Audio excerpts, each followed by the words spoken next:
Lilipat muna sa Kapamilya Network ang isang magaling na komedyante habang wala pa umano siyang project sa Kapuso Network.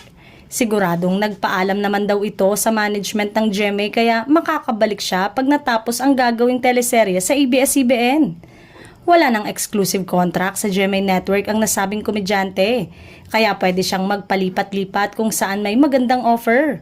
Makakasama nga kasi ito sa teleseryeng sikat na serye sa ABS-CBN Network. Sa bagay, paraan ito para ipaalam na in good terms daw ito bago nagpaalam sa Kapuso Network. Bukod dito, may iba pa umanong big star mula sa ibang TV network na mapapanood sa upcoming serye ng Kapamilya ngayong 2024. Mas pinalalakas pa nila ngayong talent management arm ng ABS-CBN, aside from yung mga big names na maaaring lumipat sa ABS-CBN. Meron din umanong kapamilya na mapapanood rin sa GMA na hindi na malabong mangyari dahil sa partnership ng ABS-CBN at GMA7 ngayon. Dahil sa rami ng mga bagong TV shows na abangan natin, marami na rin ang mga bagong muka ang ilulunsad.